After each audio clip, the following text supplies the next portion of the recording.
Embassy of Mexico in Indonesia. This morning we're going to have 5 presenters talk in 2 sessions.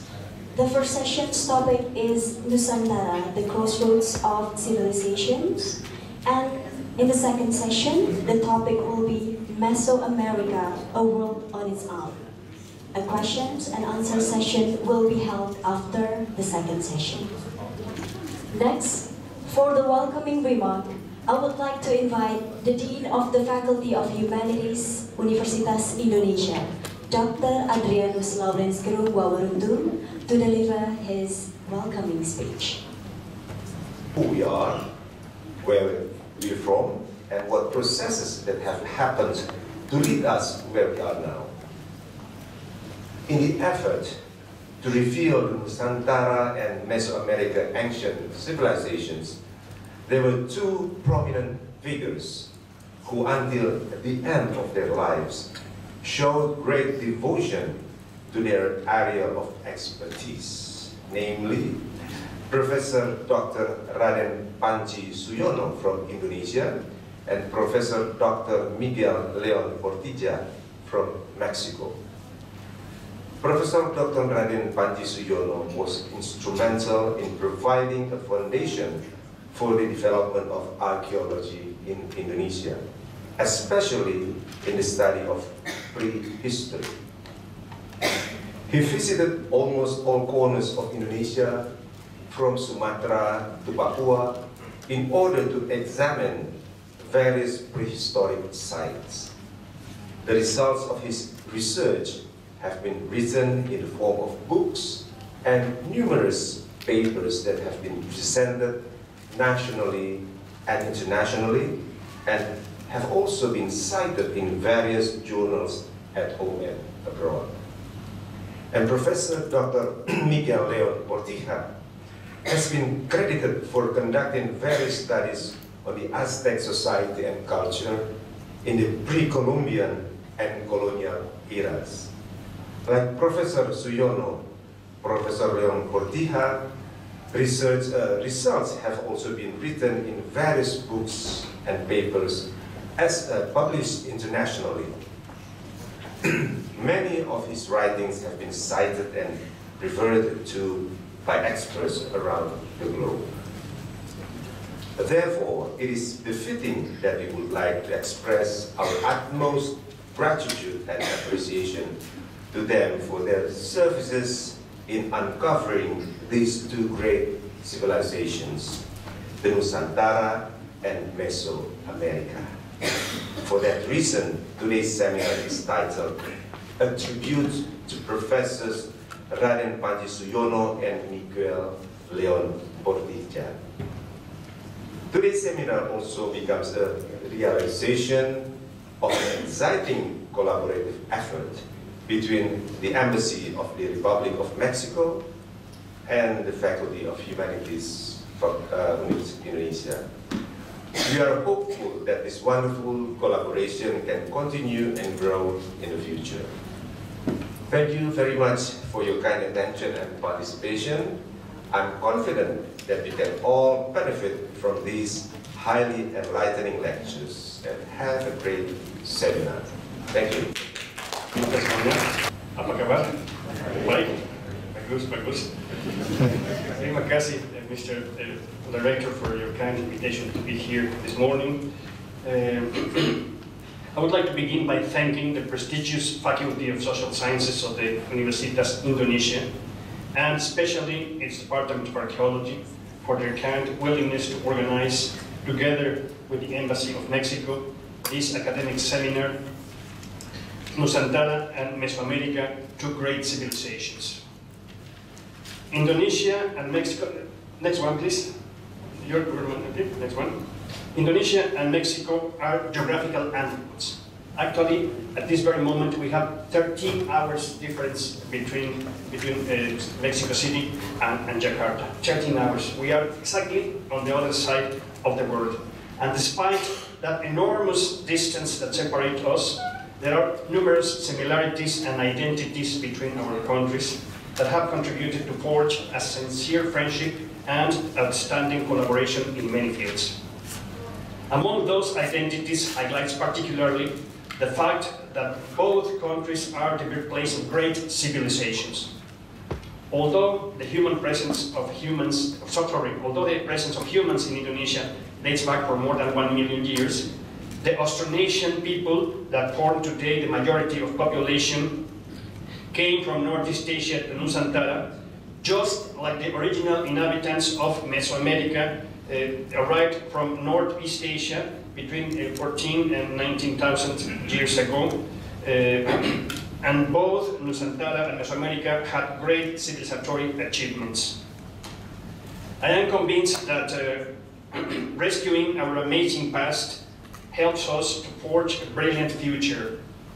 This is why, during the course of this seminar, we will not only honor the ancestors of Indonesians and Mexicans who created great civilizations, but also the memory of those like Professor Panji Sejorno and Miguel León Portilla, who dedicated their lives and talents to the study of our past.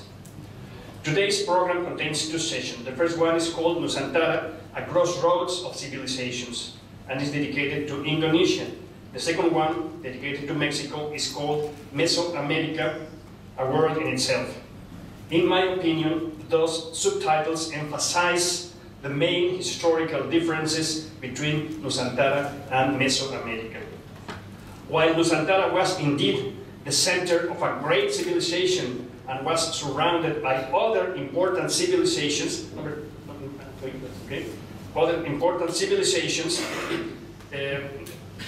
with which Nusantara maintained a mutually enriching cultural exchange, Mesoamerica is a civilization that emerged on a continent that for millennia developed autonomously from the rest of the universal history. Unlike Nusantara, Mesoamerica, before the 16th century, never had a systematic contact with any other civilization outside its own environment. That is why we have called the second session Mesoamerica, a world in itself, because it was a world that developed autonomously from the rest of the human history in the old world. In the presentations of my colleagues, Gerardo Serrano and Lisa Cebes, they will try to focus on the studies of Dr. Miguel León Portilla, to whom we pay a tribute today. As far as I am concerned, following him, I would like to begin by conceptually and geographically delimiting the civilizatory space that we call Mesoamerica. That is Mesoamerica. It includes the southern half of Mexico and the northern part of present Central America. The concept of culture, in its anthropological sense, comprises the set of attributes and elements that characterize a human group, their ways of living, their values and worldview, their beliefs and traditions, their systems of social, economic and religious organization, their forms of communication, acquisition and transmission of knowledge, adaptation to the environment and use of their resources. The concept of civilization does not conflict with culture, but is a more developed form of it. In a civilization, there is essentially urban life and more complex forms of social, political, economic, and religious organization, labor division, and creations such as precise time measuring systems, writing, schools, and production of art. Mesoamerica, says Professor León Portilla, was an original civilization, one whose origin occurred autonomously, since its formation more than 4,000 years ago, until the arrival of the Europeans.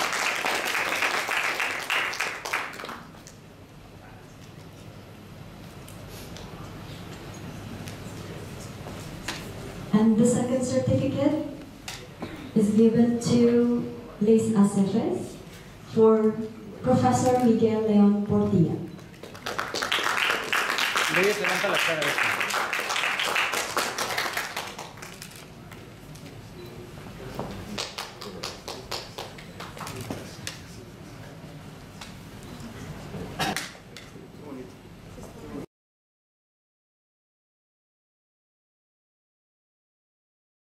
Stand there. Okay. Good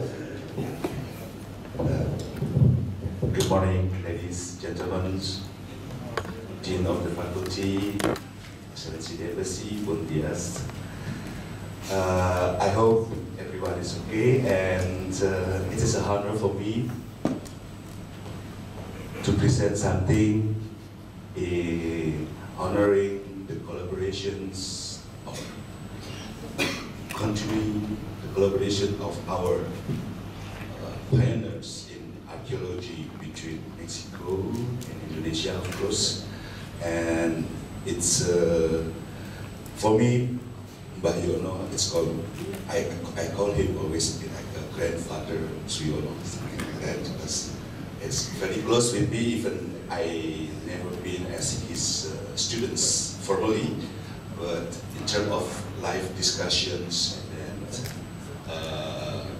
speaking about culture, Javanese cultures, outside of prehistoric, I was very enjoying, and I miss him talk about that.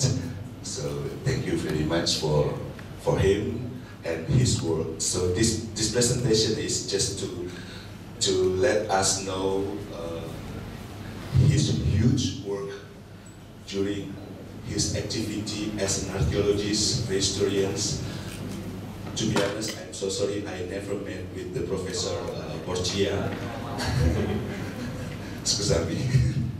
And but talking about this issue, for me, it's I realized that it's not so incoherent with Mexico or Mesoamerican history, but this one I hope would be as a complementary, how to know these two civilizations between Nusantara, or we can call it Southeast Asia Islands, and the Mesoamerican regions somewhere southern part from American continent. So, speak about the Indonesians and Nusantara. Let me know that our country is very well known as a place like heaven. Many people, some Muslim groups say that our country is just like heaven, the land of heaven, but actually with the subductions area and then a lot of tectonic phenomena, sometimes I disagree with this kind of terminology that yeah. Thank you, Habib. And then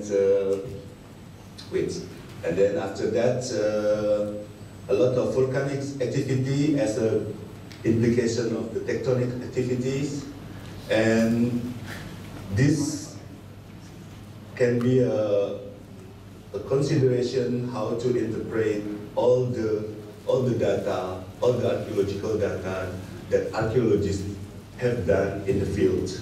And speaking about the first colonizations and occupations of early humans, we have to consider also, and I think Pak Yono also, he is very aware about this phenomenon, the global phenomenon about the glaciations, and that's why in our area in Nusantara, the first occupations of the hominid or early humans has begun around 1.5 million years.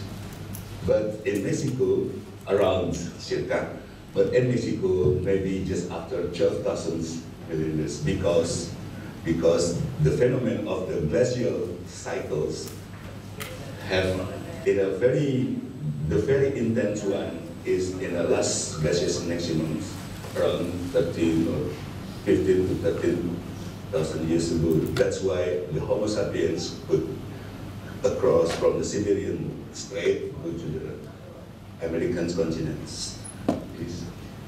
And that cycles make the situation, the possibility of the faunas when there is a land bridge, during the glaciations. First, many migration from the fauna for each cycles of glaciations. So this is a kind of a resume for all of the period of glaciations in our pride here.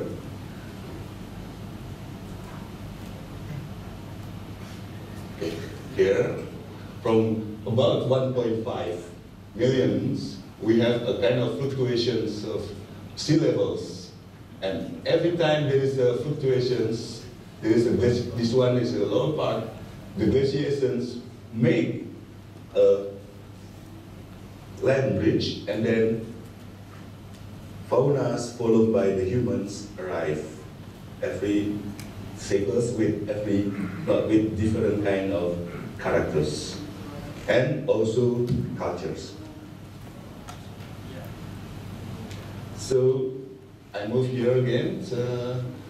This is the resume of different kind of fauna fossils found in Indonesia, in several sites, mostly in Java, because until now the extensive research about prehistory from quaternary periods, mostly in Java, not yet in other islands, not yet. So, sorry. Wait. Please. Okay. So, but thanks to the work of all scholars from many countries, from different years, until now we still have big questions about this kind of research.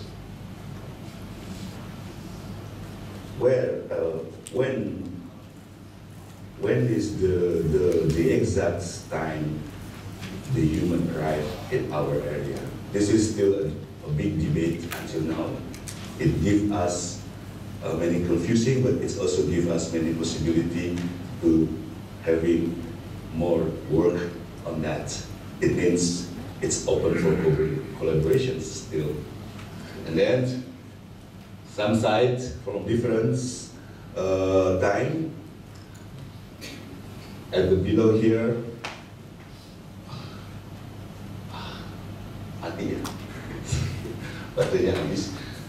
here is around when the Homo erectus, the fossil of Homo erectus we can found, and then at the middle is the site that the pre-Homo sapiens or early Homo sapiens can be found, and then after that it is okay.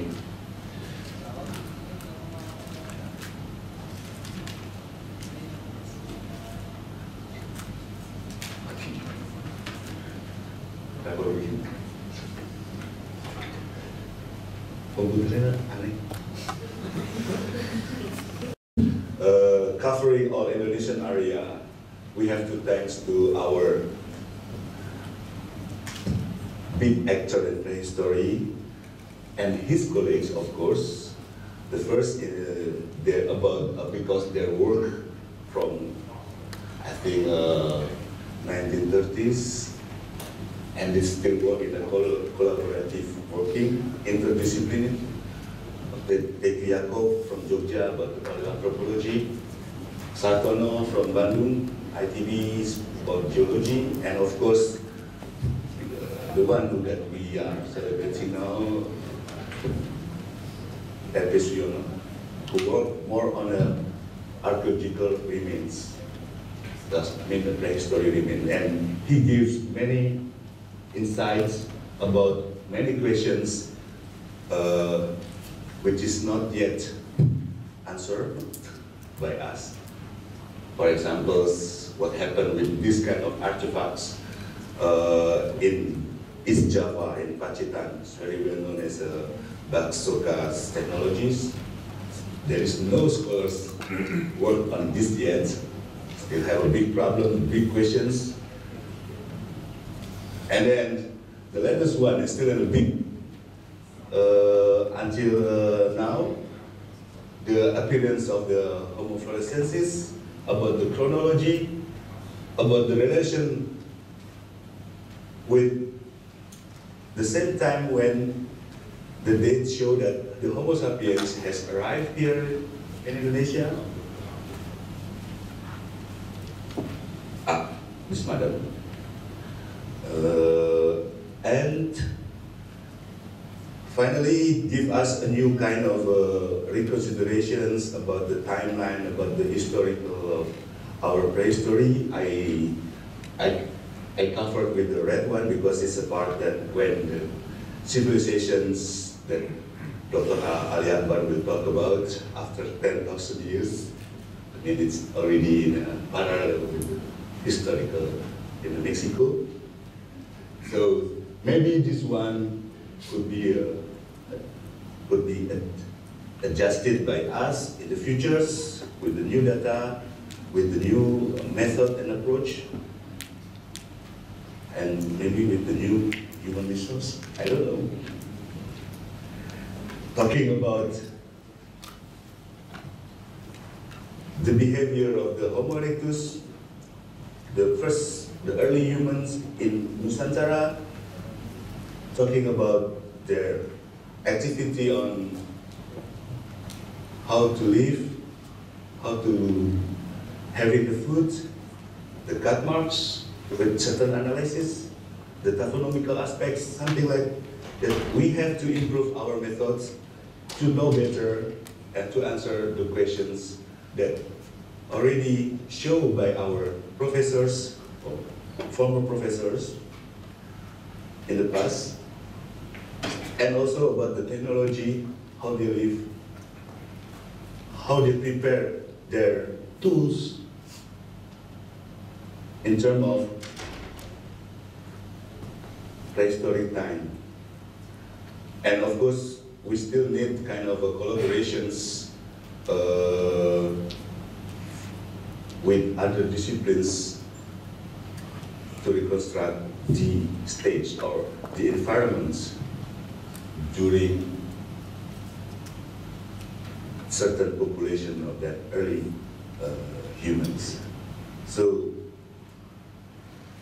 finally, this is the hard because the hard part, because it's not so archaeologist, it's not so cultural, but it's very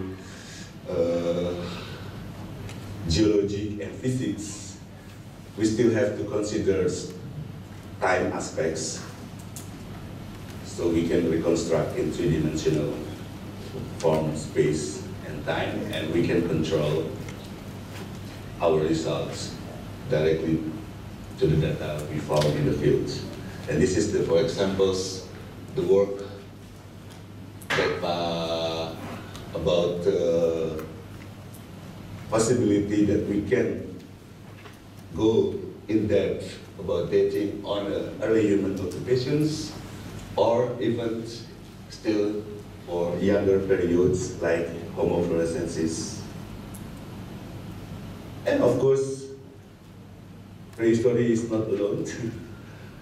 We have to deal with reality. The president wants to make people get more wealth. So many developments. So we are in a kind of a racing with real world. This is many part of the development is somehow destroying this kind of data. The dam construction and then manufacturing of cement for the construction of the building. They like to have a new prospection for mining in a casting area, which is a lot of cave, and the cave is a lot of archaeological prehistoric remains, and maybe electricity, and also for me is sorry, for me is the main challenge is how we think about regenerations and how to support this generation in the futures, that they can go further than our work. Thank you very much. Stretch our time, so hopefully we will have enough time. Please, the floor is yours. Yeah, thank you very much. Good morning. Assalamualaikum warahmatullahi wabarakatuh. His Excellency, the Ambassador of the Republic of Mexico, the Dean of Faculty of Humanities, the Head of Department of Archaeology. I'm sorry, I will stand over there, and I'm sorry, my presentation perhaps mix English and Bahasa. Yeah. Okay, next please. Yeah. If we talk about Indonesian timeline, perhaps we can divide it into two groups. Yeah, prehistoric era before 4th century AD and historic era after 4th century AD. Yeah, and I will talk about these two periods. Next. Yeah, and the example of prehistoric era will be one of the biggest megalithic structure in Indonesia. We call it Gunung Padang site. Next. Yeah, located in West Java, in the top of the mountain. Yeah. Next. Yeah, you can see the triangle. Yeah. Yeah. This is from above here from the Google. Yeah. Next. Yeah. If we go to that side, we must take the stairs, yeah, in the north part, yeah, like this. Yeah. Next, yeah, this is the first terrace. First terrace. This megalithic structure we call it columnar joint, or in Indonesia we call it kekar tiang. Next, yeah, the stairs. Next, yeah, second terrace, third terrace, fourth terrace, and fifth terrace. Yeah, next, yeah. The research in this site already been done since 1890. Yeah, reported by Korte and then by N.J. Krom. Yeah, and our research, yeah, mainly done in 2012. Yeah, until now. Next. Yeah, and R.P. Suyono, yeah, also make a research in this site. Yeah. In this special moment, I would like to say thanks to the family of R.P. Suyono, yeah, who already came to this beautiful event. Yeah, this the question of the research is, yeah, about the horizontal side. It is only at the top of the mountain, yeah. And is there any side under the upper layer? And what is about the chronology? Yeah. Next. So we use several methods, yeah, combining several methods, yeah, like aerial photography, field working, survey, yeah, test pit, and of course documentary references, yeah, and we study about previous excavation, and we use a lot of ground-based remote sensing, yeah, and auguring also, yeah, and we use multidisciplinary approach. So in our team there are also geology, geography, hydrogeology, and also astronomy also. Yeah. Next. Yeah. Next. Yeah. Next. Next. Yeah. This is ground-based remote sensing. A lot of equipment we use. Next. Next. Yeah. If we use this kind of tools, then we can get an image. Yeah. Whether, yeah, under the first layer will be the second layer. Yeah. Next. Yeah. Next. Yeah. Next. Yeah. Next. Yeah. This is some of the excavation box. Next. Yeah. The result is we found first cultural layer. We call it first cultural layer from 500 BC. Yeah, this is an ordinary megalithic structure. Yeah, chronology in Indonesia usually from 500 BC. Next. Yeah, and we also make a research over there. Yeah, we go down the mountain. Next. Yeah, we clean up the trees. Next. Yeah, this one. Next. Yeah. So we found a lot of stone structure. Yeah. Next. Yeah. So this is a huge, big structure, megalithic monument. Next. Yeah. Next. Yeah. Still a lot of structure. Yeah. Next. Yeah. So perhaps the illustration is like this. Yeah. This is the first terrace, second, third, fourth, and fifth, and then there are several structures in this place. Yeah. Next. Yeah. About the orientation, not exactly to the north, but 345 degrees. Yeah. Not exactly to the north. Why? It's happened. Next. Yeah. Yeah. This is me. Yeah. Yeah. Right. Yeah. At the north. Yeah. But this is Mount Gedung. Yeah. The highest mountain in this area.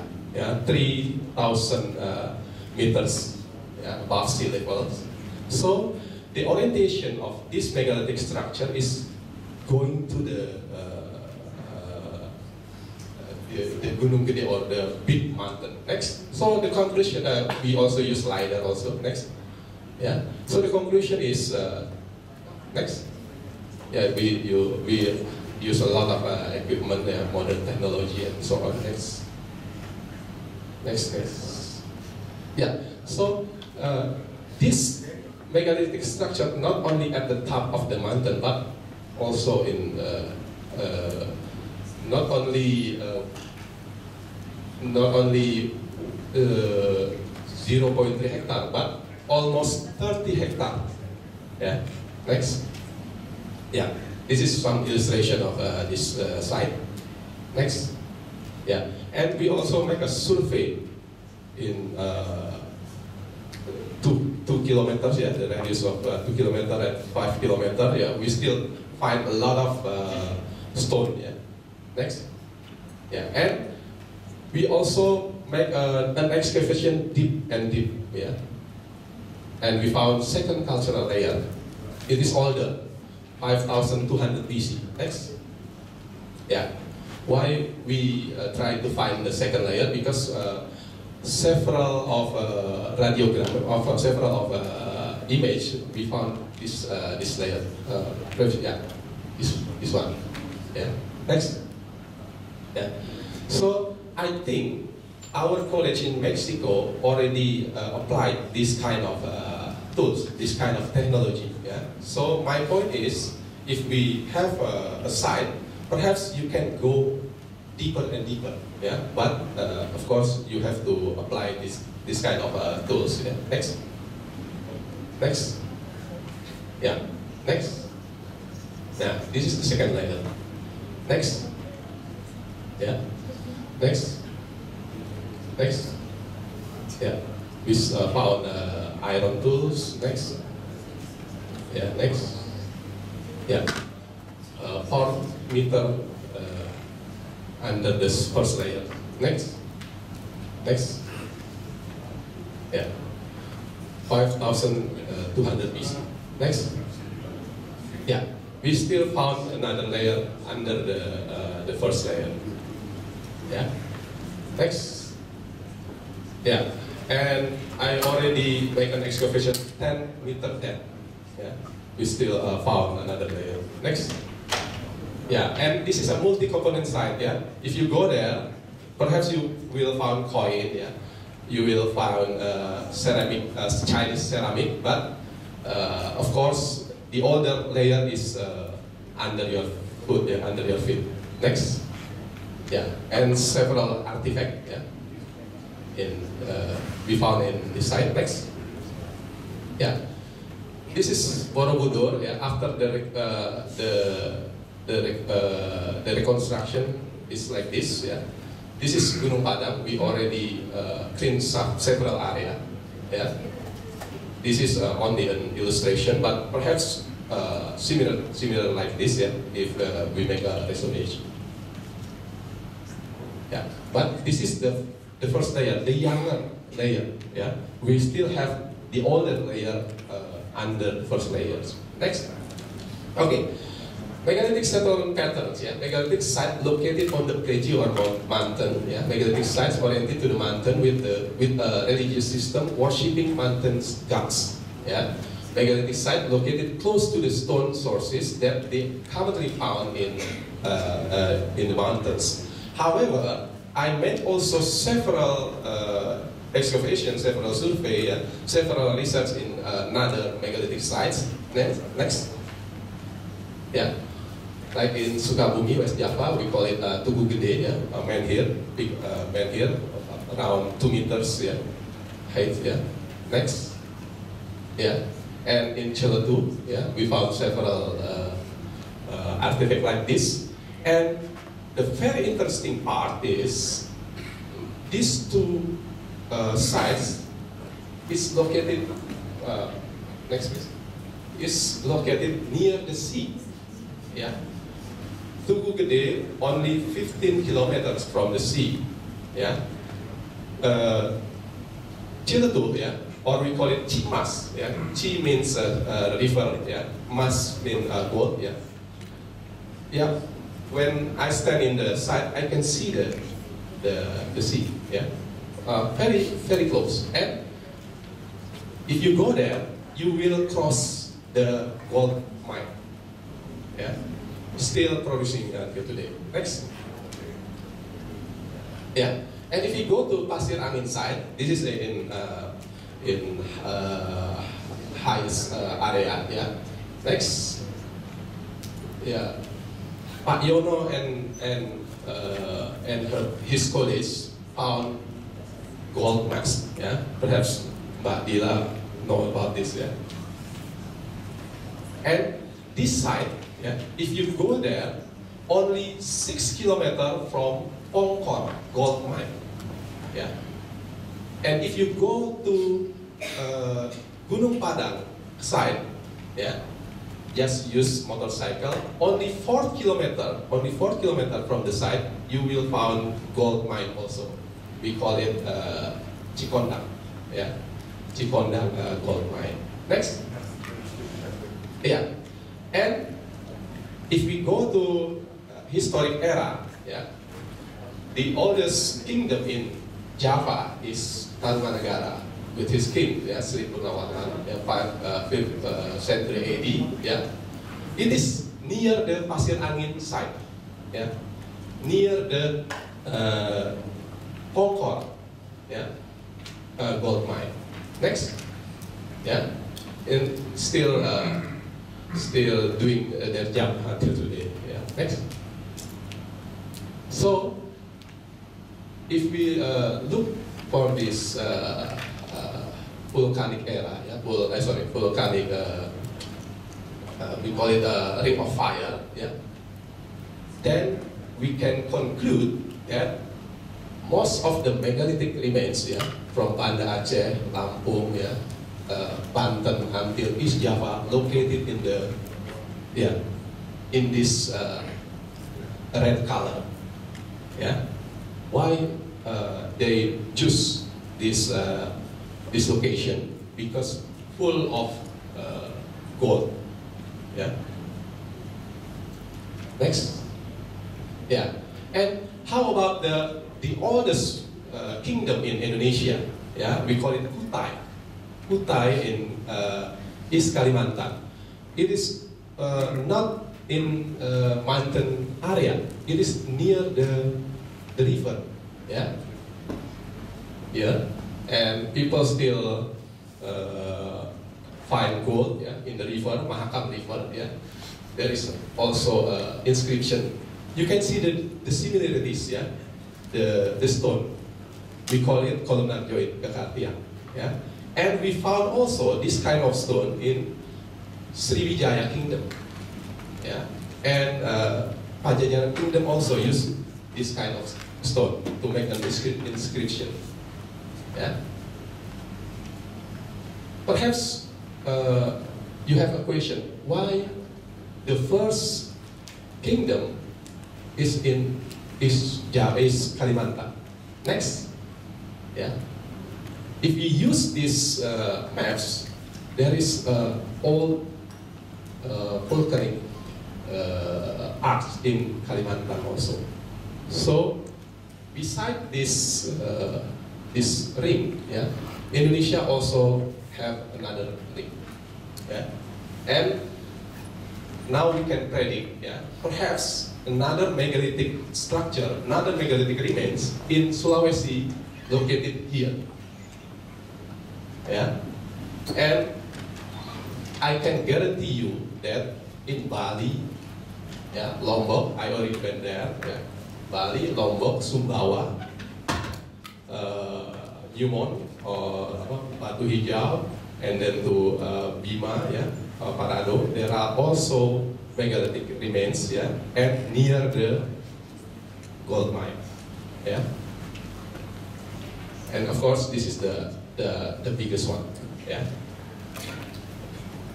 Next. So we talk about the Pacific Rim.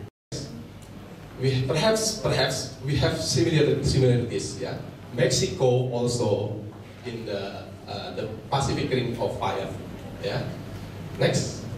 So I make a quick googling, yeah. I make a quick googling. This is a mountain area. I can predict this is you have gold resources also here, yeah. And perhaps megalithic or pyramid structure in this area, yeah. And then I try to click some of the UNESCO cultural heritage, yeah. This is in the highest in the mountain. Perhaps this is the oldest one. And how about the youngest one? Next, yeah, located in coastal area. Yeah. So, as a conclusion, yeah, is there any relationship between megalithic and gold? Next, please, Mr. Rabu. The answer is yes. Thank you very much. I would like to deliver my presentation entitled Dynamics of Ancient Japanese Civilization. My presentation is rather different from the two previous one because content is mostly text-based, not picture-based. So I think it's better if, because of the limitation of time, I will talk in Bahasa Indonesia and text in English. Saudara-saudara sekalian, seluruh persoalan yang berkaitan dengan pikiran yang bisa kita munculkan tentang peradaban Jawa itu berkaitan dengan pertanyaan ini: siapa orang Jawa? Ya. Asal usulnya dari mana? Kemudian kapan mulai tumbuh? Kemudian berapa kali peradaban Jawa itu mengalami zaman keemasan? Kemudian kapan zaman keemasan itu tercapai, gitu, dan seterusnya. Ini semuanya hal-hal yang menjadi concern dari kajian tentang peradaban.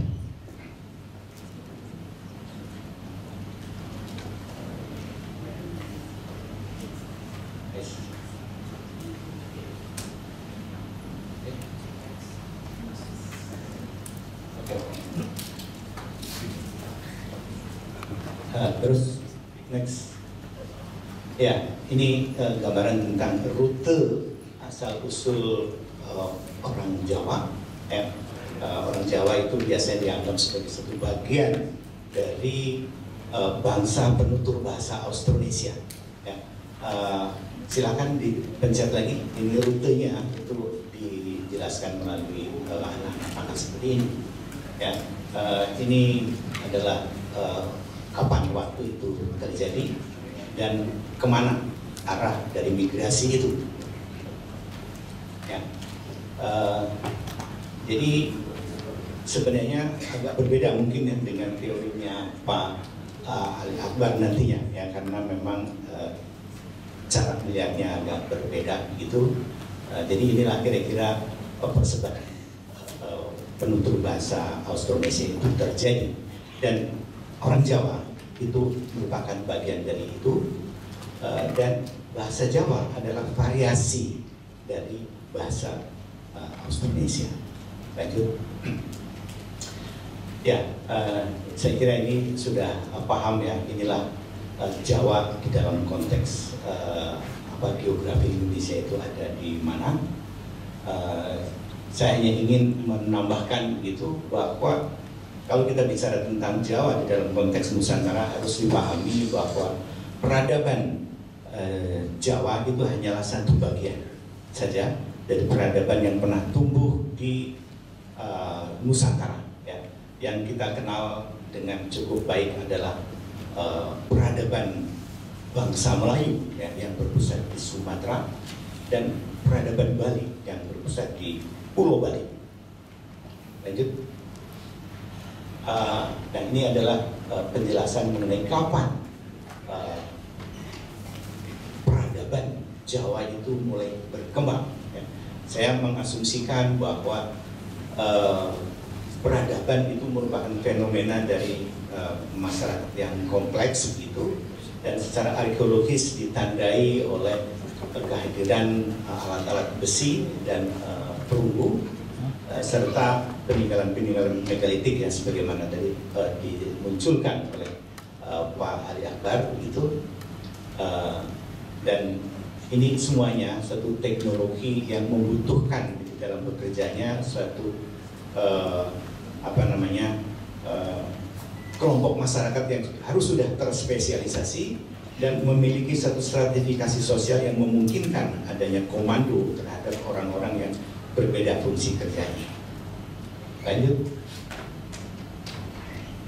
Nah, ini adalah rute distribusi dari barang-barang perunggu ya, asalnya dari Cina Selatan ya. Kemudian rutenya hampir ke tempat yang semuanya di Indonesia ditemukan adanya negara perunggu ya, atau bronze cattle drum ini. Dan berdasarkan tinggalan-tinggalan arkeologi inilah kita bisa merekonstruksi kira-kira seperti apa perjalanan.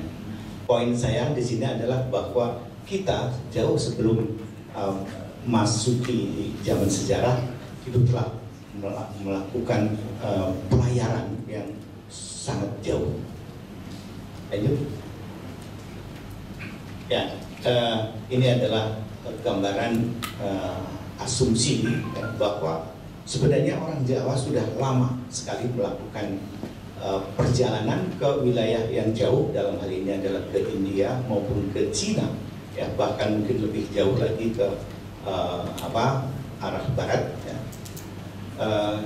Dan ini terjadi sebelum rute ini berkembang pada sekitar 400 Masehi. Ya. Jadi kira-kira poinnya di sini mau dikatakan bahwa yang memulai fondasi untuk meramaikan rute ini adalah orang-orang dari Nusantara, ya, termasuk di sini adalah orang Jawa dan mungkin juga orang Melayu. Lanjut. Ya, ini harus dipahami, mungkin agak berbeda dengan Mesoamerica, apakah itu Maya ataupun Aztec. Ya, kebetulan Indonesia tumbuh peradabannya dalam hal ini adalah Jawa di antara peradaban-peradaban besar, dan karena karena itu kita mendapatkan pengaruh ya, dari tempat itu. Dalam hal ini yang paling kuat adalah pengaruh India melalui Hinduisme dan Buddhisme. Nah, kita fokus ke persoalan kita adalah peradaban Jawa. Ya. Secara konvensional, peradaban Jawa ini bisa dibagi dua periode, yaitu Jawa Tengah ya, dan Jawa Timur. Itu arsir yang warna hitam itu sebenarnya pusat, ya, pusat dari dua periode ini. Ya, sedangkan garis yang di tepinya itu adalah pengaruh-pengaruh yang paling luas ya, di wilayah Jawa itu. Lanjut. Nah, bagaimana zaman keemasan itu bisa terjadi dan bagaimana zaman keemasan itu bisa runtuh? Ya. Ini karena ada dua periode, maka penjelasannya juga ada untuk dua lokasi itu. Faktor-faktor yang yang menjadi penyebab perkembangan adalah kesuburan tanah vulkanis, ya, surplus ekonomi pertanian, perdagangan jarak jauh, kemudian kemampuan dalam teknologi pembuatan kapal. Ya. Sedangkan faktor-faktor yang mempengaruhi keruntuhan adalah erupsi gunung api. Ini saya kira sesuatu yang sangat lazim begitu ya, dan bukti-bukti arkeologi pun banyak yang memberikan petunjuk ke arah itu ya. Kemudian daya tarik wilayah Jawa Timur dari segi ekonomi dan perdagangan ya, itu yang menyebabkan perpindahan itu dari Jawa Tengah ke Jawa Timur. Kemudian ini ada teori yang agak kontroversial ya, yang mengatakan bahwa perpindahan itu karena orang-orang Jawa Tengah itu dibebani oleh kegiatan pembangunan monumen yang luar biasa ya, sehingga mereka berpindah ke Jawa Timur ya. Dan kemungkinan yang lain adalah serangan dari kerajaan lain dalam hal ini adalah Sriwijaya. Lanjut. Nah ini pada masa Jawa Timur ya, kira-kira faktor-faktor yang menyebabkan hampir sama begitu ya dengan apa yang terjadi pada periode Jawa Tengah. Dan sini saya tambahkan bahwa sesuatu yang mungkin jarang capai ya oleh bangsa-bangsa lain ya di dunia tentang kontribusi pengembangan satu konsep keagamaan yang menyatukan perbedaan. Ya, ini sesuatu yang saya kira sangat relevan untuk zaman sekarang, dan memang bahkan negara kita juga mengadopsi dari konsep-konsep berpikiran keagamaan yang menyatukan perbedaan. Ya, dalam hal ini agama Siwa dan agama Buddha itu dianggap satu dua kepercayaan, tapi sebenarnya hanya ada satu kebenaran.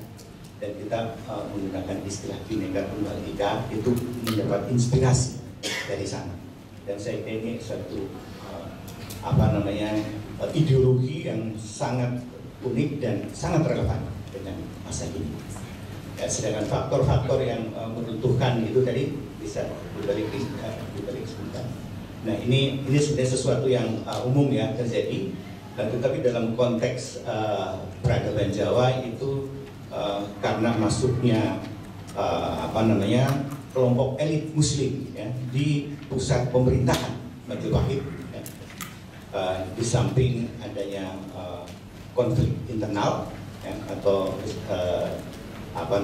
political instability ya, yang terus berlanjut ya, ini yang membawa kemungkinan terjadinya keruntuhan. Lanjut.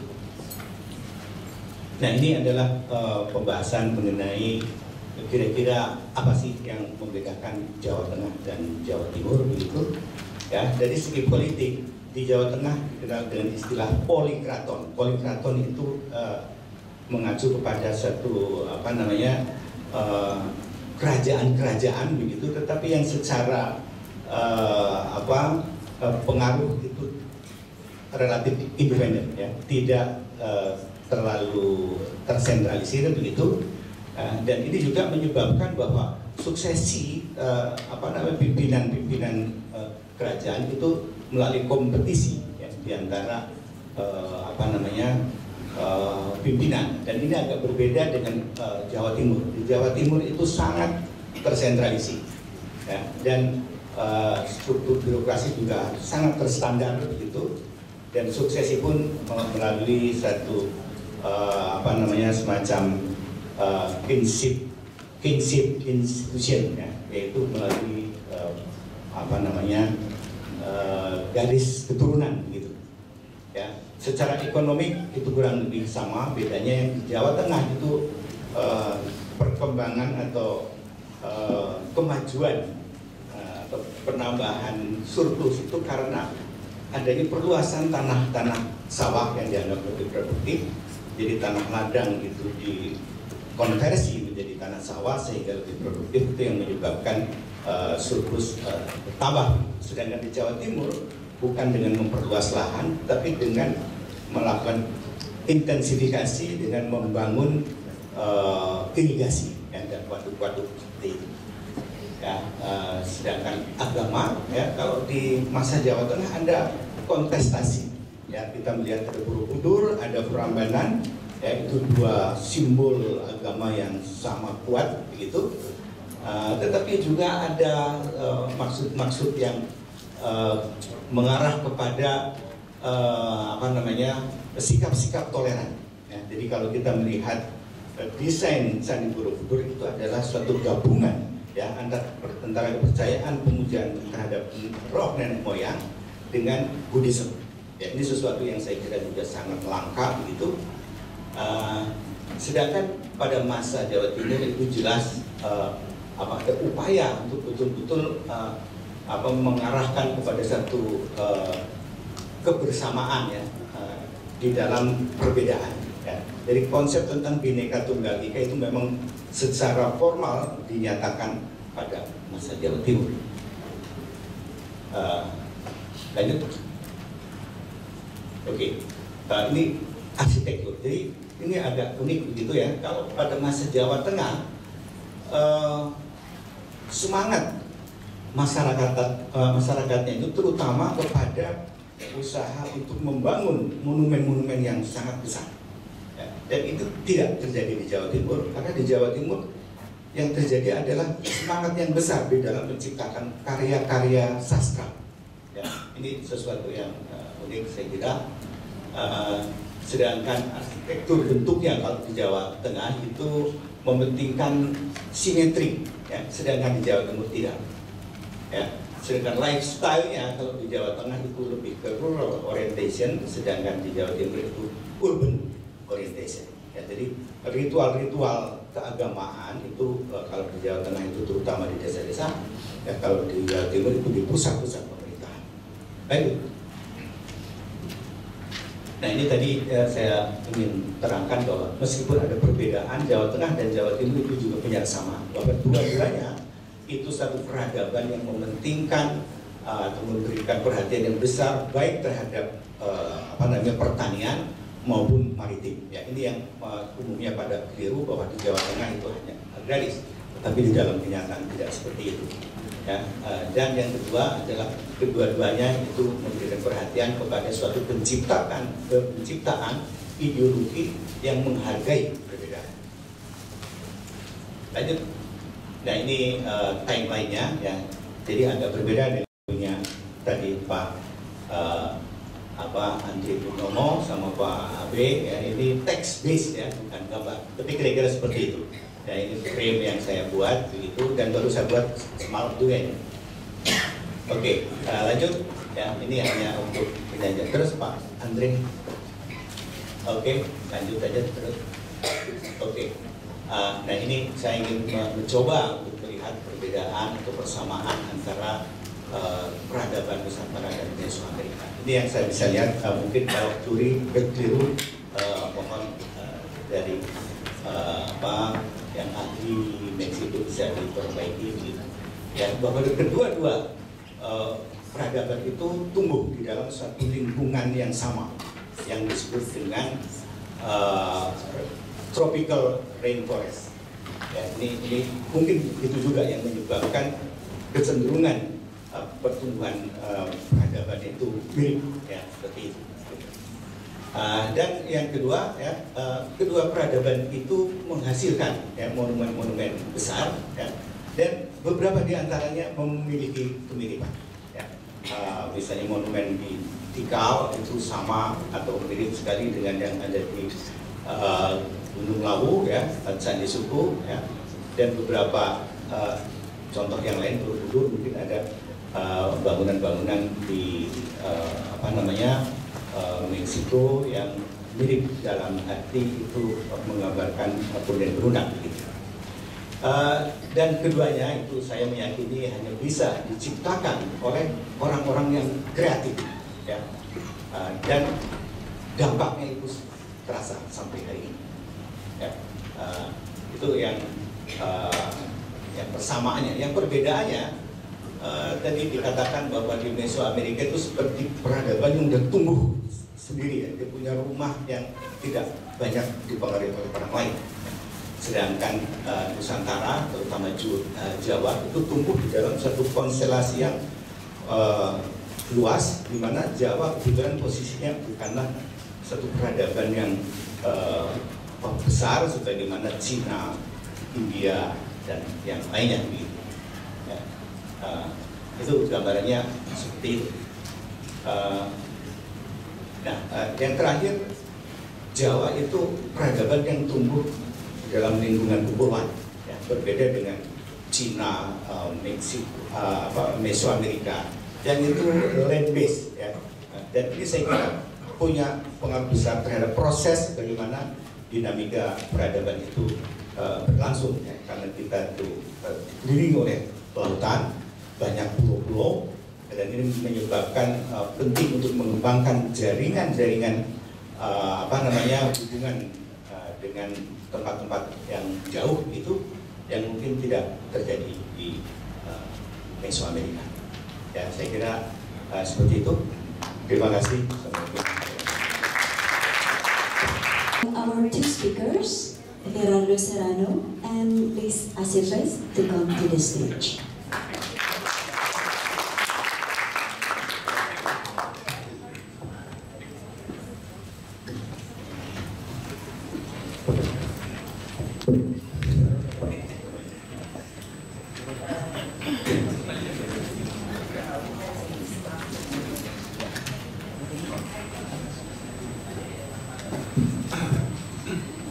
Good afternoon, ladies and gentlemen, distinguished guests. We are now come to the second session that I will sure will be very interesting because we don't know much. Most of us probably don't know much about Mesoamerica. Although it always, for me at least, given very I have interested in their archaeological remains. So this is a time when we will hear about their presentation. But before that, I will introduce our first speaker, Gerardo Serrano, is Deputy Chief of Mission, and he is a career diplomat since 2006. And have bachelor degree in international relations at the Autonomous Institute of Mexico, and master's degree in national security at the National Defense College. Deputy Chief of Mission of the Embassy of Mexico in Indonesia, Consul of Mexico in Australia, Chief of Political Affairs at the Embassy of Mexico in Israel, Deputy Consul at Eagle Pass, Texas, USA. And the second speaker will be Liz Aceves. She studied law at the National Autonomous University of Mexico. She has studied at the University of Queensland in Australia. She has been working in the Ministry of Foreign Affairs in Mexico for the last 10 years 7 of those years has been as a member of the Mexican Foreign Service. Before being in Indonesia, she was posted in Japan.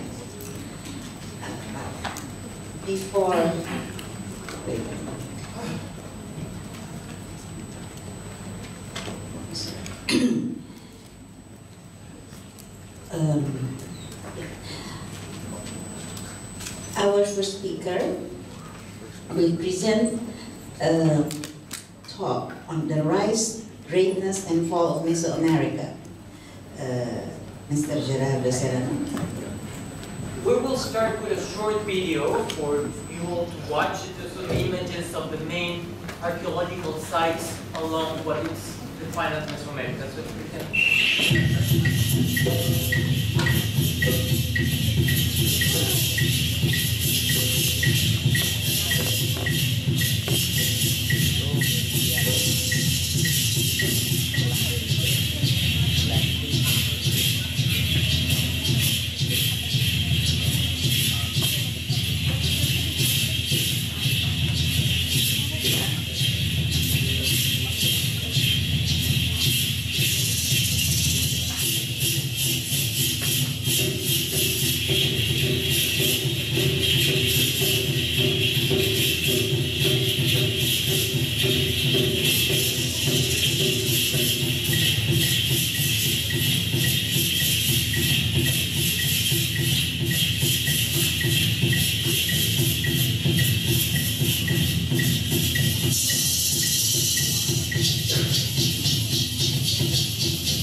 Speak from here, as it's going to be easier.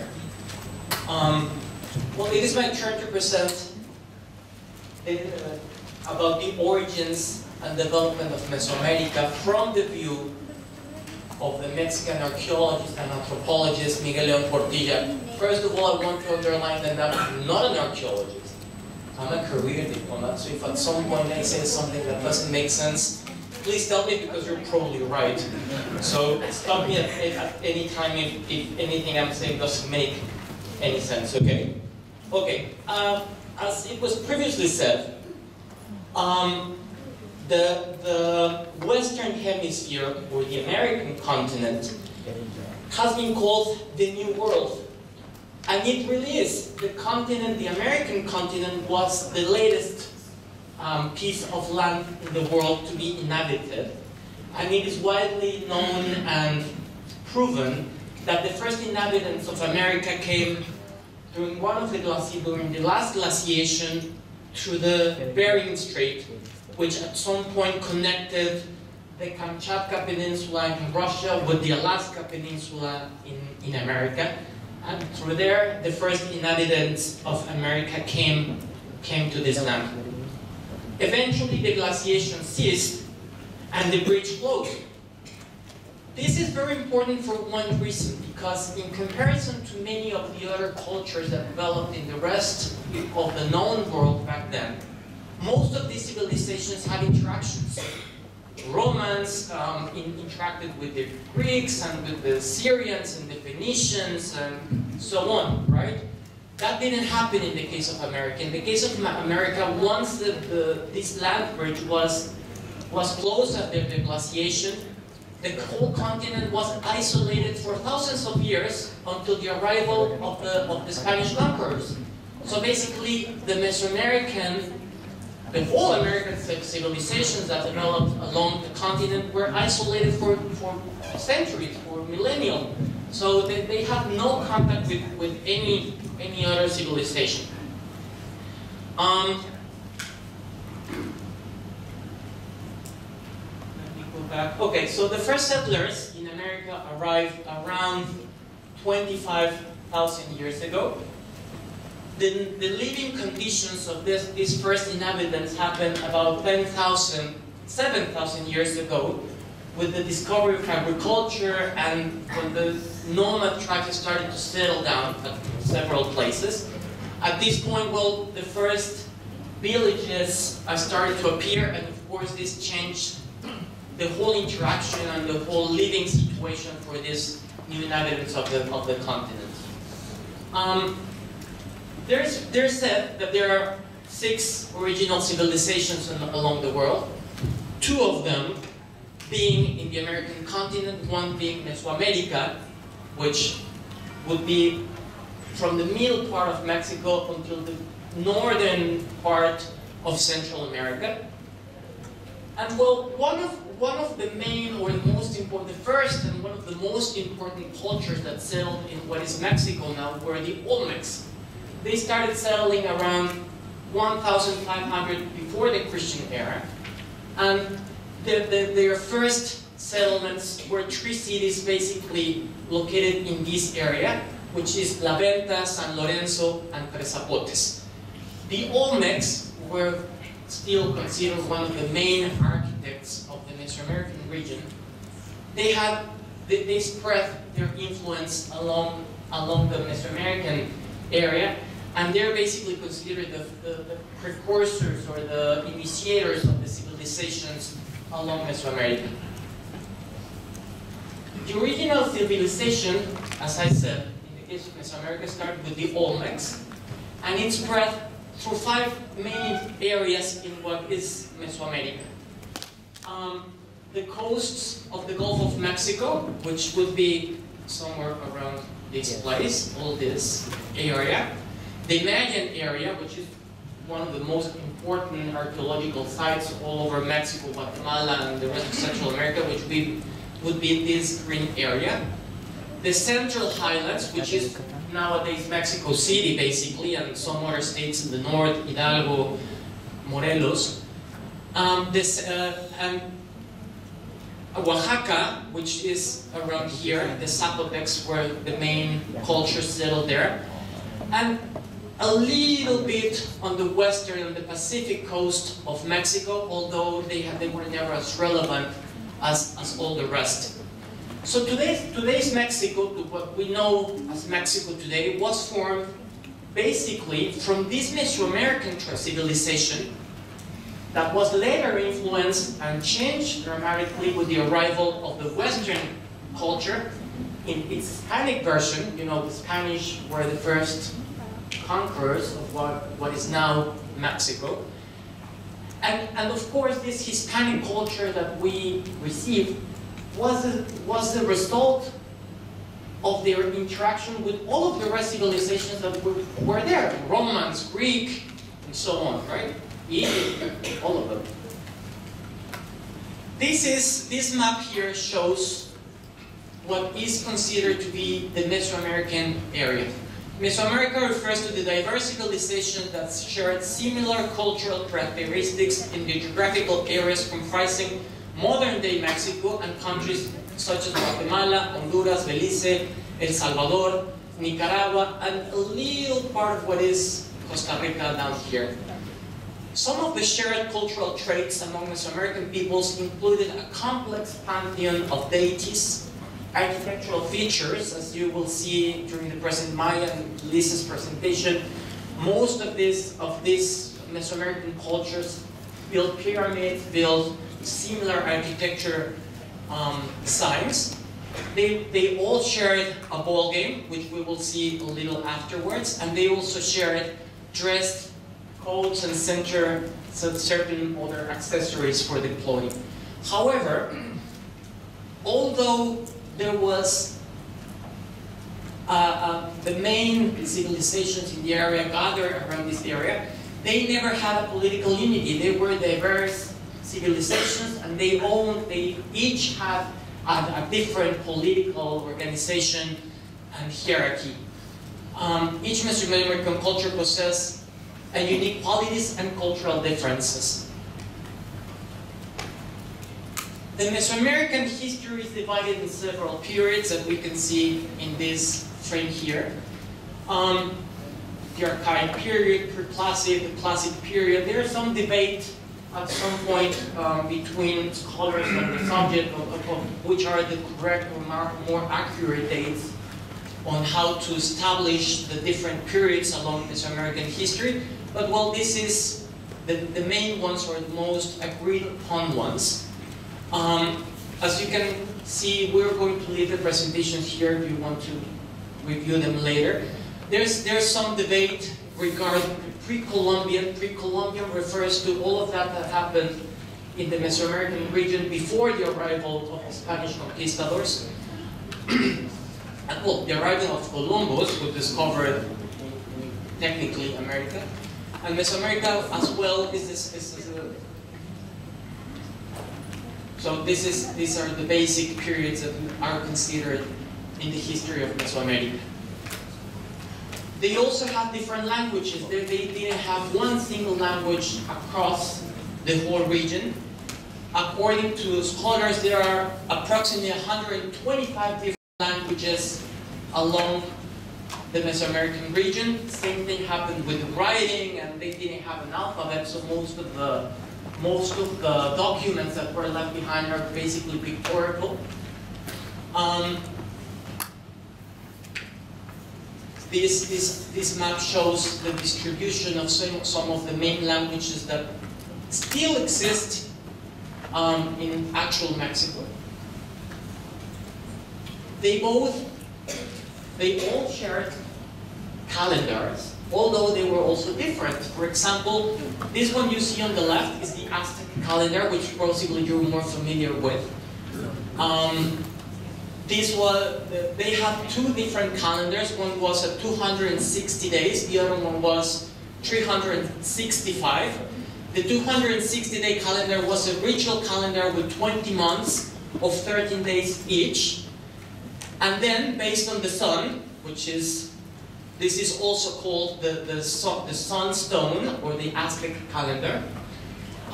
Based on the sun, the 360-day calendar had 18 months of 20 days, with 5 extra nameless days. At the end, it was the time standard used for agriculture. So you can see the Mayans also used another calendar that was a lineal calendar. And this basically implied, well, as you can see, these both are circular, based on the idea that time itself is a circular thing. Although the Mayans used another one that was a linear calendar, which implied that they believed that time doesn't repeat, that time is lineal and you're going constantly forward in time. They have different deities, they have different gods. They were polytheists, right? They had several gods to explain what was happening there. A complex pantheon of gods existed within each of the Mesoamerican cultures. Many groups share similar deities, although there was a great deal of variation. Among the Mexica, for example, the Mexica is the Aztecs, basically, which settled in the Mexican highlands, which what is now Mexico City. For example, the reign of God, the god of rain, for the Aztecs was called Tlaloc. And in the Mayan Peninsula, they had the same god just with a different name. They called him Chac, a different one. For example, the Aztecs, one of the main deities for the Aztecs was Quetzalcoatl, which is considered a feathered snake. The Mayans had something similar, which they just called it differently, Vulcan. So they had similar deities, just with a different name, with a slightly different image, depending on their beliefs, their culture, their traditions. But they shared a lot of similarities regarding their religious beliefs. It's difficult to generalize about Mesoamerican religious beliefs and cosmological ideas because they were so complex. Although throughout Mesoamerica there was a general belief in the universe, a division along two axes, a horizontal one and a vertical one. This is a Mexica cosmologic. It explains a little bit of the cosmological system in Mesoamerica. And as you can see, in the center is the deity the Utli, or the god of fire, is standing in the place of the world axis in the center of the world. Then there's four nodes that look almost like a trapezoidal petals, which are these things on both four sides. These four. This creates basically a Maltese cross, north, south, east, west, and each of them is accompanied by different birds that you can see on top of each of the drawings. And they're also accompanied by two deities. The two figures flank the plant in each arms across of the cross. Together these figures represent the 9 lords of the night, 2 on each of the petals and 1 in the center. This depiction of the cosmos describes how the Mexica conceived the universe, in very general and simple terms. This is what I was telling you before, the Mesoamerican ball game. This is something shared along most Mesoamerican cultures. Peoples across Mesoamerica, beginning with the Olmecs, played a ritual sport known as the ball game. Ball courts were often located in a city's sacred precinct, emphasizing the importance of the game. Solid rubber balls were passed between the players, but only using their hips, feet, and head. No hands allowed. They were not allowed to use their hands. So basically, you can see in the picture here how they're pushing the ball with their elbows, with shoulders, and everything. Look also here. And they had somehow, they had to put this rubber ball through this little hole. Difficult. Sorry? You didn't win. So basically, and at some point, this game also had a religious and political background. Sometimes the losers of the game were sacrificed to the gods, or were made prisoners, or prisoners from previous wars were obliged to play this game in order to please the gods and make sacrifices later. You can see here the meaning of the ball game were many and varied. It could symbolize a range of larger cosmological ideas, including the movement of the sun through the border world every night. War captives also played the game against members of a winning city or group, with the game symbolizing their defeat in war. Sometimes the game was even played instead of going to war, which we should possibly do again. Instead of going to war, we should have a ball game or something.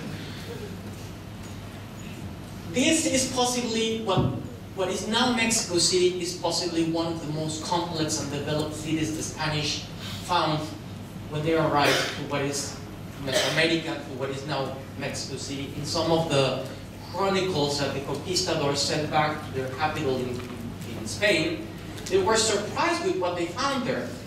They never expected to arrive and find such a developed, organized, and huge city. I mean, today's Mexico City is still one of the largest cities in the world.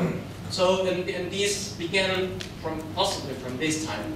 Mexico Tenochtitlan, which is the actual name of what is Mexico now, and the great set of creations of the Mexicas were, so to speak, the last facade of the civilization originating in Mesoamerica. It was the latest, and at some point the greatest civilization that developed in the area of Mesoamerica.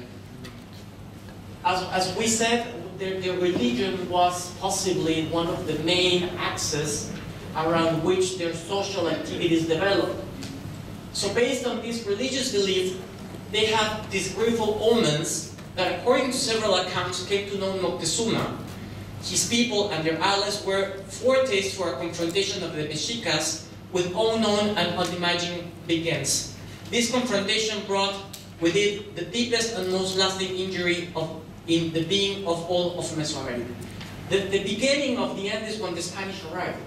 They had this prophecy at some point that Quetzalcoatl, the feather snake, was going to come back at some point to their community, was going to come back. And that was going to mark the end of their civilization. So imagine for these people, when they saw these giant wood ships arriving through the Gulf Coast, and they saw these tall guys, blonde guys with beards, white skin, with metal armors, with swords and rifles, mounting horses. Well, they didn't understand what was going on. They never had any contact with this. They didn't understand what was happening. So they interpret this as a prophecy that was intended to happen at some point.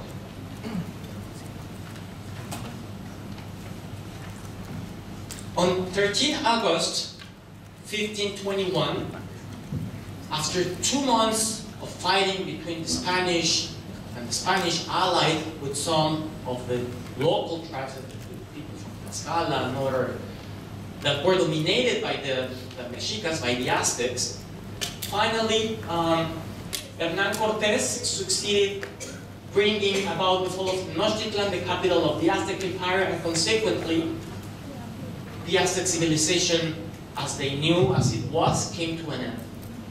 From that moment, Mexico Tenochtitlan became the New Spain. That was the name given to nowadays Mexico, the New Spain, and commenced a period of political and religious colonization that lasted for 300 years until the Mexican independence movement started in 1810 and finalized in 1821, so exactly 300 years of Spanish colonization. Mexico today is the result of a cultural, political, and religious syncretism between the West and Mesoamerica. We are a mosaic of cultures, languages, colors, flavors, and traditions.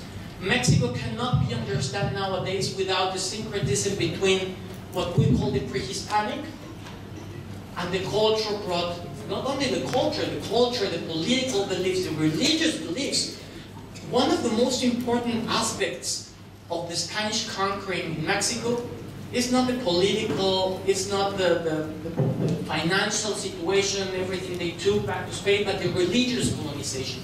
As you can see in the video, when we showed the archaeological remains in what is Mexico City now, there are no real archaeological remains in Mexico City, because the Spanish, for example, where the Aztecs had their main temple, they built on top of it.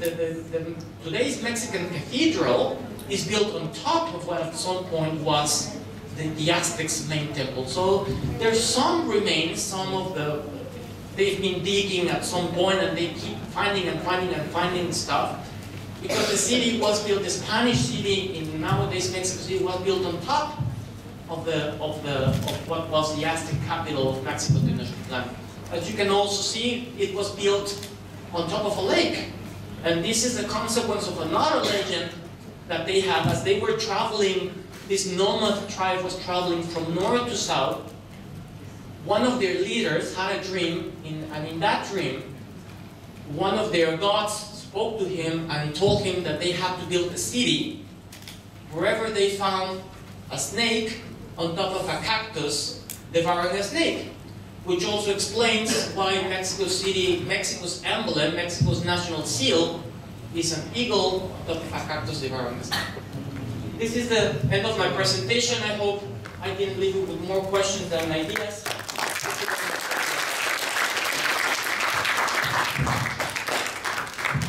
Speaker is Aceves.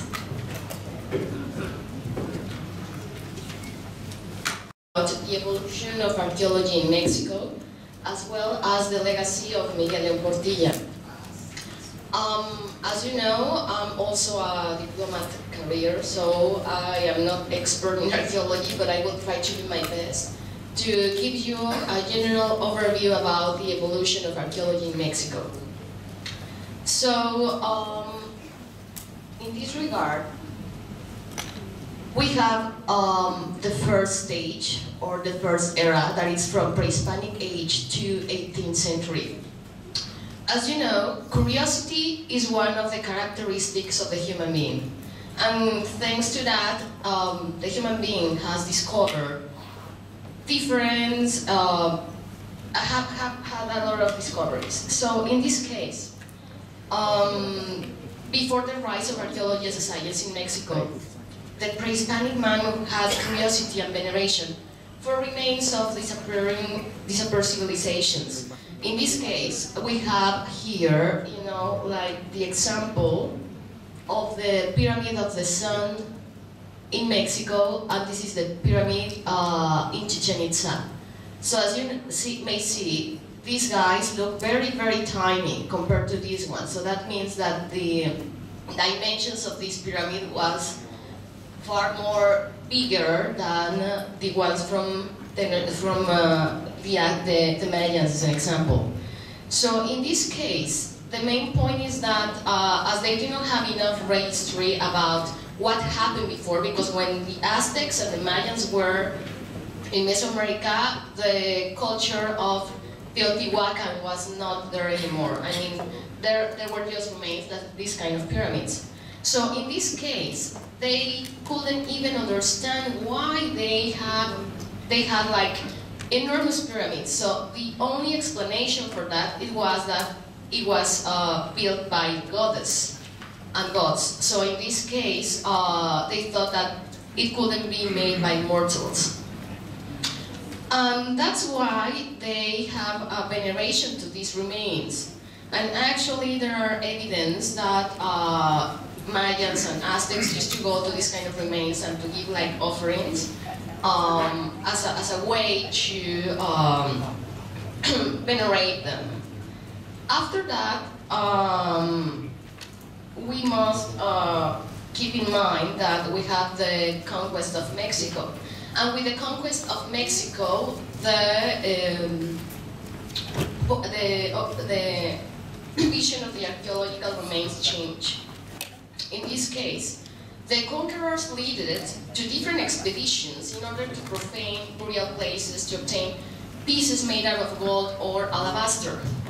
As these expeditions were very profitable for the conquerors, the Spanish crown even had to regulate them and impose taxations. By the end of this stage, the perspective of the archaeology changed with the Italian Lorenzo Botturini de Naducci, who collected a unique collection of indigenous pictographs. Also, we have Carlos de Sigüenza y Góngora, who made the first excavation of Teotihuacan in 1675. Also, Bernardino de Sahagún, who is considered as the first anthropologist of the Americas. He learned Nahuatl and spent more than 50 years in the study of the Aztec beliefs, culture, and history. Though he was primarily devoted to his missionary task, His extraordinary work documenting indigenous worldview and culture has earned him the title of the first anthropologist. In this case, it is important to take into consideration that the missionary people who came to the Americas had a very important role in trying to understand the culture of the Aztecs and of the Mayans from different civilizations that we have in Mesoamerica. And after that, we have another age, that is the age of the Enlightenment, that goes from 1750 to 1810. This age marked the beginning of the archaeology in Mexico. And in this case, the criollos were the sons and daughters of Spanish, but the difference is that they were born in Mexico. So the criollos started to have interest about the land they were born. And even the Spanish king, Carlos III, wanted to know more about the past of the colonies. That's why he requested to study monuments of the past. We also have, again, like a lot of work by missionaries, like the Jesuit Francisco Javier Clavijero in Italy, who published the ancient history of Mexico in 1780. And in this case, we also have to highlight the discovery on 1790 of the Coatlicue and the Piedra de Sol. That my colleague has already talked about the Sunstone or Piedra de Sol. And one information additional regarding Sunstone is that, as an example, Octavio Paz, who won the Nobel Prize of Literature, has a poem that his name is Sunstone, and it's based on the circular Aztec calendar. And you can also find this poem here in Indonesia, and it's translated into the Bahasa Indonesian, and its name is Batu Matahari, if you're interested in reading that. Also, the founding of Coatlicue is Coatlicue, whose name means serpent skirt, and was the earth goddess of life and death in the Aztec mythology. After this discovery of these both remains, Antonio de León y Gama published an essay about it, that his name is Historical and Chronological Description of Two Stones that were found in the Plaza of Mexico in 1790 upon the occasion of laying the new pavement. After that, in 1803, the Baron Alexander von Humboldt arrived to Mexico. The third stage is the era of travelers. In this era, it's very important even for Mexico because it's when we had our independence. We were trying to get recognized as an independent country. And at the same time, the Europeans were attracted by the exotic remains that were in Mexico. So they were trying to do their best to explore this area. So that's why it's archaeologist travelers. In 1805, Guillaume Joseph Dupé arrived to the New Spain with the artist Luciano Castañeda, who was from Spain. Guillaume was the first archaeologist traveler who visited the New Spain. He made 3 expeditions to ancient monuments of the New Spain in 1805, 1806, and 1807. He started a model of expedition where an archaeologist and a drawer traveled together in a region looking for vestiges. In this case, these are... Sorry about it. In this case, this drawing belongs to the artist Luciano Castañeda. And after that, Alexander von Humboldt is considered as the founder father of anthropology and archaeology of the Americas, and he published in 1810 the book View of the Cordilleras and Monuments of the Indigenous Peoples of the Americas. In this book, von Humboldt reproduced drawings of the Mayan and Aztec sculptures, as well as various maps of ruins of Mitla, Cholula, and Xochicalco. This drawing is precisely from that book of Alexander von Humboldt. The first era is the advancement of the Mexican archaeology, that is in 1880 and from 1880 to 1910.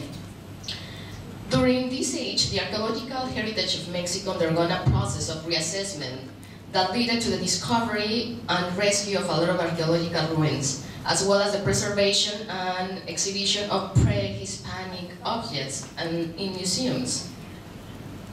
In this case, we have, like in 1868, the issuance of a decree that forbids the use of antiquities by private persons and recommend their preservation in the Museum Nacional, National Museum. Actually, this drawing is from the National Museum in 1868. In 1882 was the opening of the section of archaeology and history of the Museo Nacional. In 1897, there was the issuance of the act that declares all the archaeological monuments property of the nation.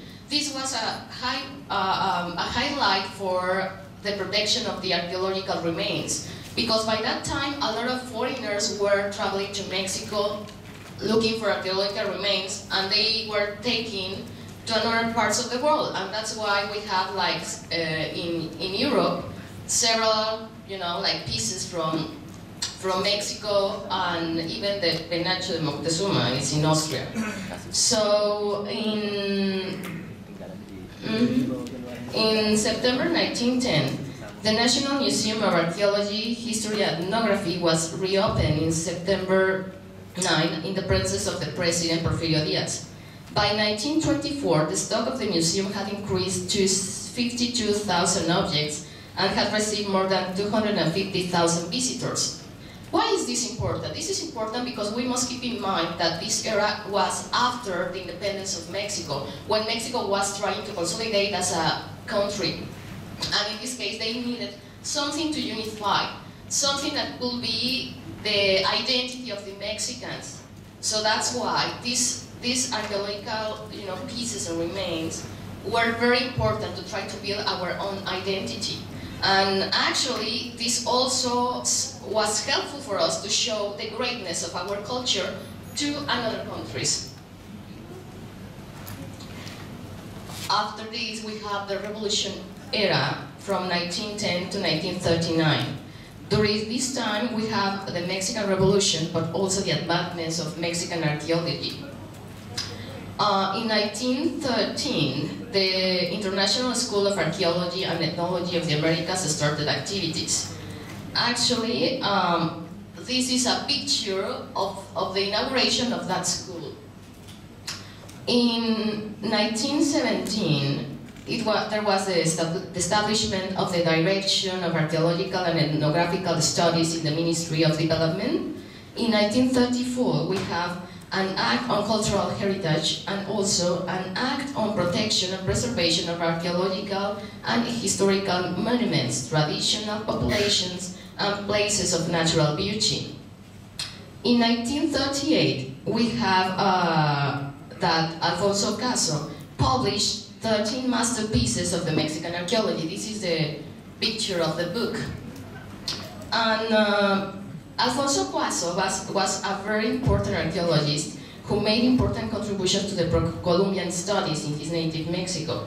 Caso believed that the systematic study of ancient Mexican civilizations was an important way to understand about our Mexican roots.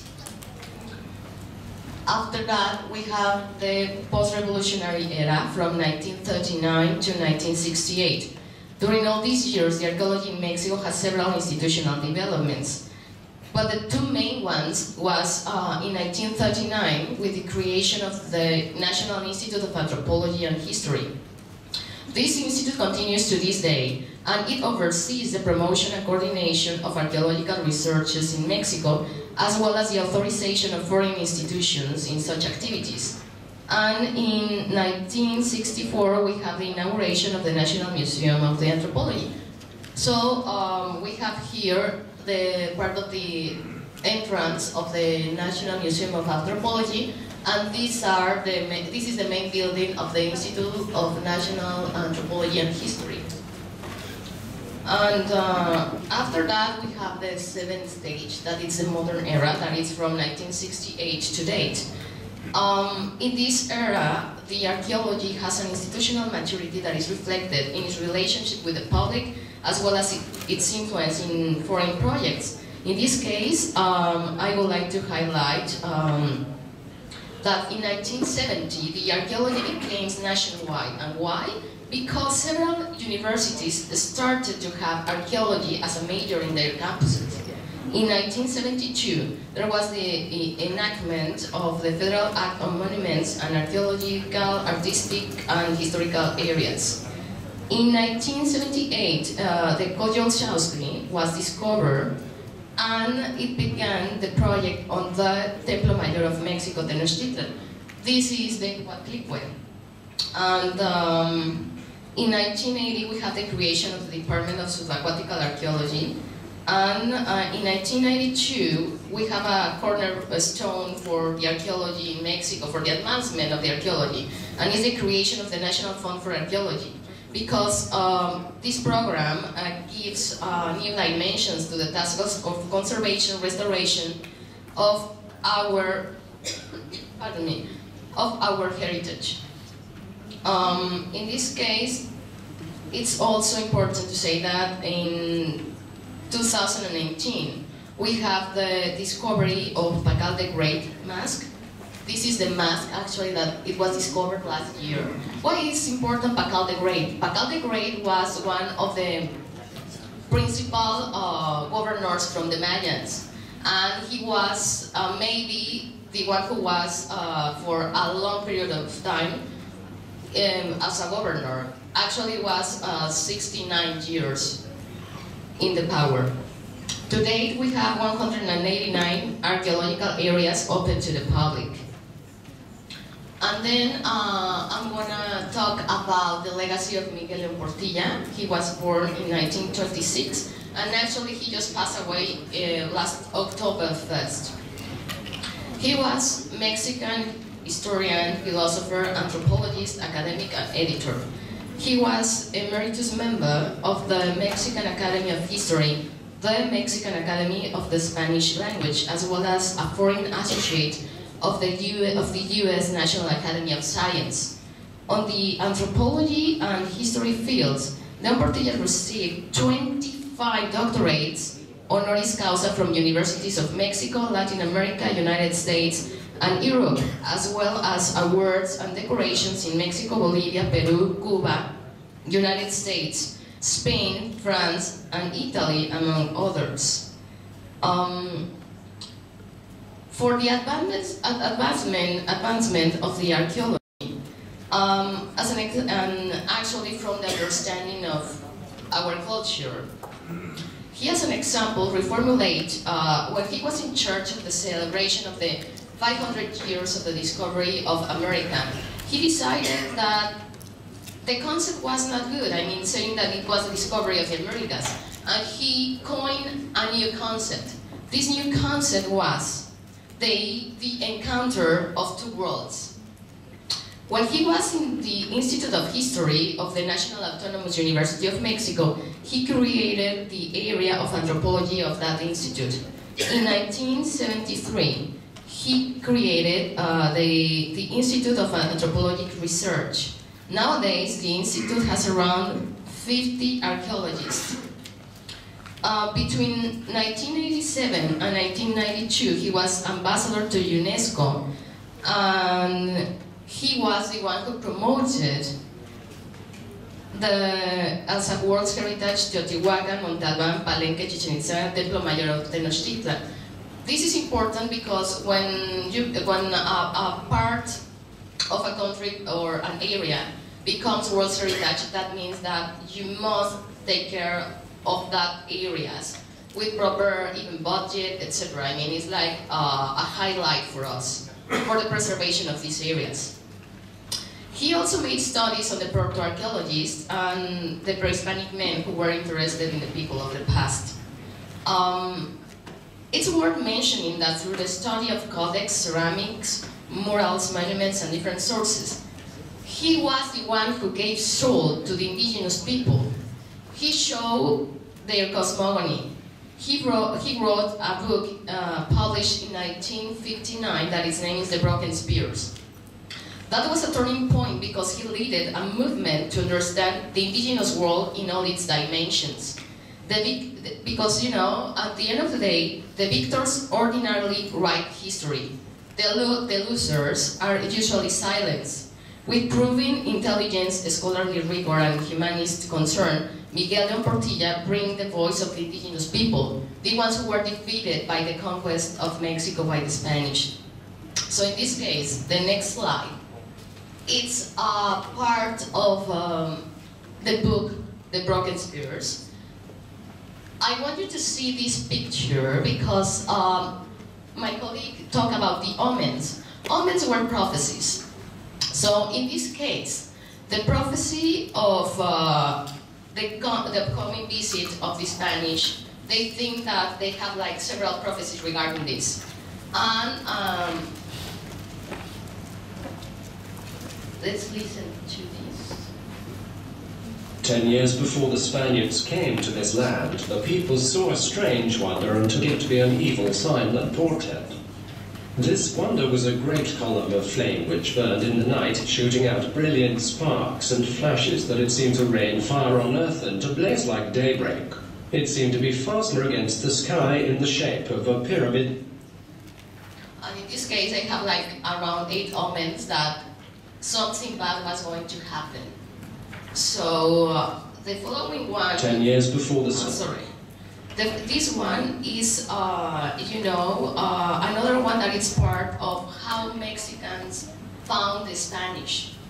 It's very important because it gives you a glimpse about the perception with the encounter of the Spanish.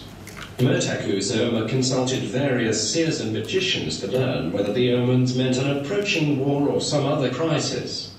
They could not give him a satisfactory answer. However, a poor Mexico, a common man, arrived shortly afterward from the Gulf Coast, bringing the first word of the appearance of towers or small mountains floating on the waves of the sea. A later report said that the mountains bore a strange people who have very light skin, much lighter than ours. They all have long beards, and their hair comes only to their ears.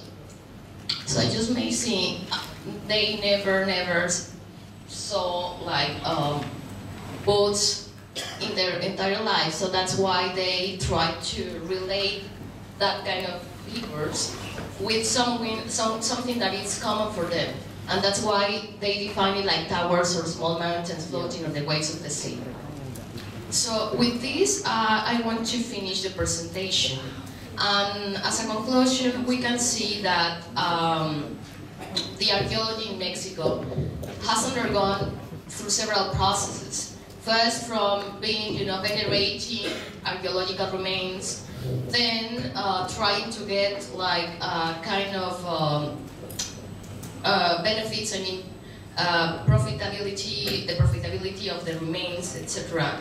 And after that, it's like trying to understand our culture, trying to understand our past, in order to learn about our present and where we go. So thank you very much for your attention.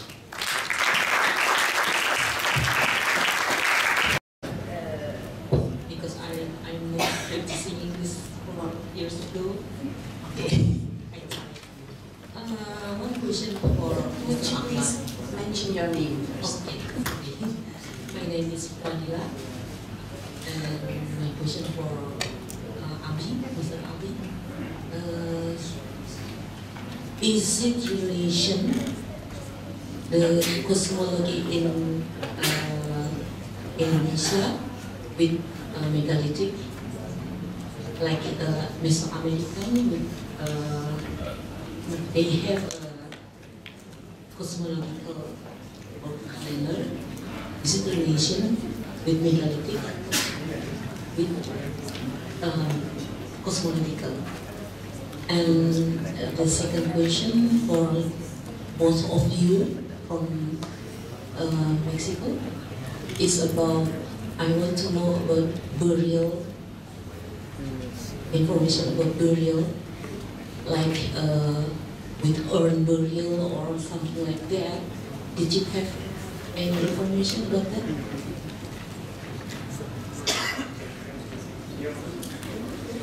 Okay. Thank you. And one more question, please.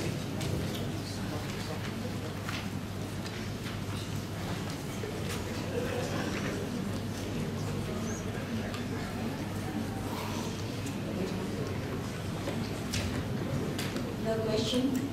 Students? Yeah, you better answer. You, Bapak Ahmad, okay, who wants to answer the question?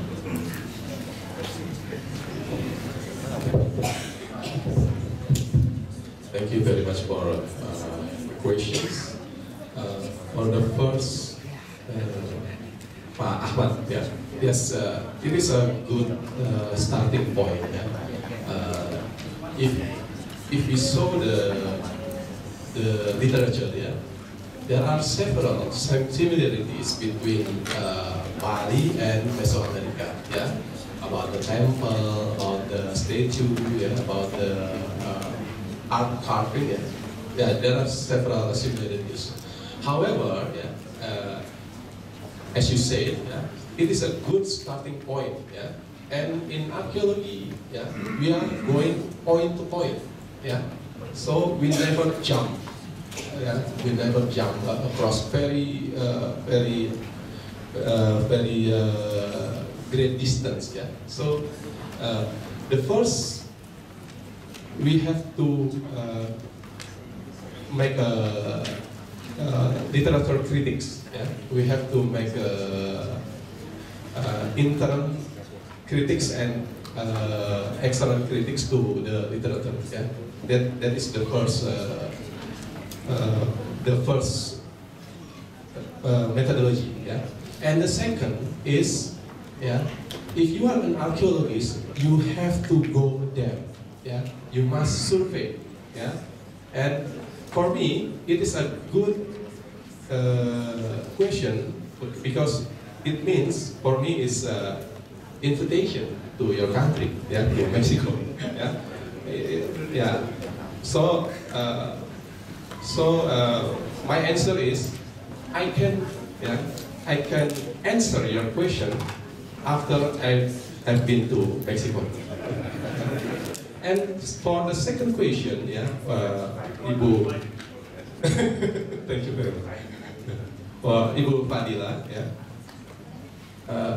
about the similarity of cosmology, yeah, between Mexico and Indonesia, yeah, and Nusantara, Mesoamerica and Nusantara. I've never been to Mexico, yeah, but I learned about the presentation, yeah, from all of you, yeah, and I think the similarities is we call it animism, yeah, animism. So the deities are natural deities, yeah. If I'm not mistaken, you said about storm deities, yeah, fire deities, yeah, rain deities, yeah, in Indonesia, and you also mentioned about sun, yeah, sun deities, yeah, and many more, yeah. And unfortunately, I'm not here about mountain deities, yeah. Perhaps I miss about that, yeah. But usually in Indonesia, mostly about mountain deities, yeah. However, all of the deities are natural phenomena, yeah. So we call it natural natural spirit worship, yeah. There are spirits who stay, yeah, who live in the natural phenomena, yeah. And that is the first kind of animism, yeah. The second kind of animism is, we call it plant or animal worship, yeah. Or in some literature we call it totemism, yeah.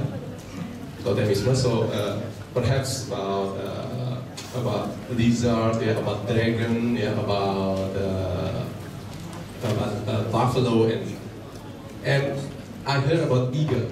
Yeah, in Indonesia, in many area, we also know about burung enggang, yeah, enggang bird, and many more. Yeah, and the third kind of deities is ancestor. Yeah, ancestor deities. Yeah, we have a lot of ancestor deities. Yeah, usually when the leader, yeah, or the chief already died, and then the people make a monument. We call it menhir. Yeah, and they make terra structure, or we call it a pyramid. Yeah, and in your presentation, yeah, the last part of your presentation about the perhaps about the fusion, the vision of that European will come. Yeah, perhaps, yeah, if I'm not mistaken about that, yeah, perhaps, yeah, some of your ancestors, yeah, already mentioned about that, yeah, and I think there is a name of the ancestor, yeah, and usually people make a worship to the ancestor. So my point is, because we talk about animism, yeah, so many similarities, yeah, so many similarities, but it is common, yeah, it is common. The phenomena it is common because in Egypt, yeah, in Greek, in Mesopotamia, there is also, yeah, worship about natural phenomena, yeah. Perhaps in Mesopotamia, we know about shamans, yeah, the sun, the sun god, yeah, and in Egypt we know about Ra or Re, yeah, the son of the god of the sun, yeah. So if we talk about prehistoric era, usually about polytheism, there is a universal faith. Yeah. Thank you.